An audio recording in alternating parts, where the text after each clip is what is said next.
పోయినాము. రూమ్ లో కూర్చొని పెట్టి మమ్మల్ని బ్లాక్ మెయిల్ చేసిండు.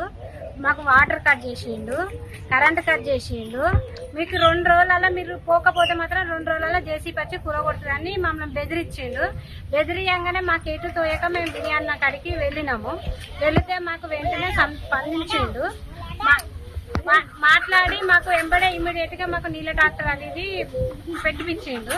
పెట్టిపించినాక కూడా మేము నెల రోజులు అవస్థలు పడ్డాము, ధర్నాలు చేసినాము, అన్ని చేసినాక కూడా వీళ్ళతోటి వల్ల అయితే లేదని వీళ్ళని ఎట్లా లాక్కోవాలని కొత్త వాళ్ళను క్రియేట్ ఇచ్చిండు.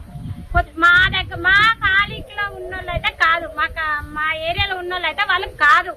మేము ఒకప్పుడు కరెంటు లేదు, లైట్లు లేవు, ఏది లేదు, నల్ల కనెక్షన్లు కూడా లేవు. మాకు గుడి మించాలి ఒక్కొక్క బిందె ఎత్తుకచ్చుకుంటా మేము ఉన్నోళ్ళం.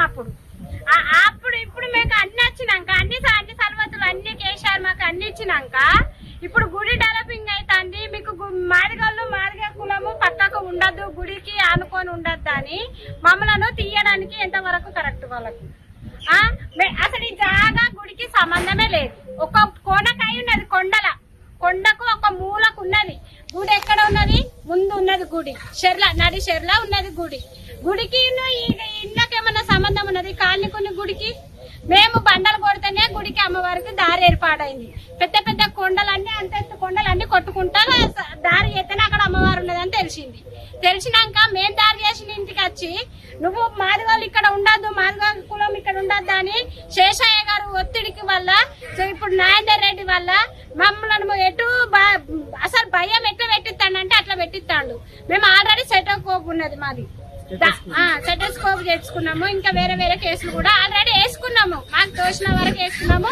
మా వల్ల కాక వినయన్నతో కూడా మాట్లాడుకుంటే ఆయన కూడా వేపించిండు. ఆయన ఏమన్నాడు, వాళ్ళ ఇంట్లో జోలికి పోవద్దు, వాళ్ళ దగ్గరికి అసలు కూల కొట్టడానికి కూడా మీరు వెళ్ళొద్దు అని మాకు ఆయన హామీ ఇచ్చిండు. ఎంఆర్ఓ కూడా పిలిపించిండు, ఈవారం పిలిపించిండు. కలెక్టర్ కూడా రమ్మంటే కలెక్టర్ రాలేదు.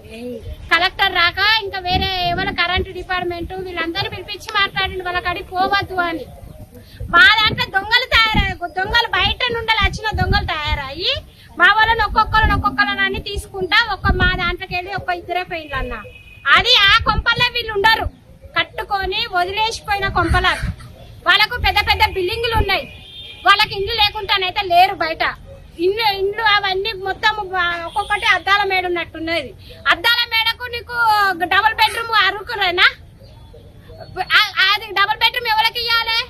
కూలి లేకుండా గతికి లేకుండా ఉన్నోళ్లకు నువ్వు డబుల్ బెడ్రూమ్ హ్యాండ్వేర్ చేయాలి. డబుల్ బెడ్రూమ్ ఇచ్చినా మేము ఇంట్లో అలౌడ్ చేసినాము, మాకు ఈ భూమి ఇవ్వండి అని దౌర్జన్యం చేసుడు కరెక్ట్ కాదు కదా నాయింది.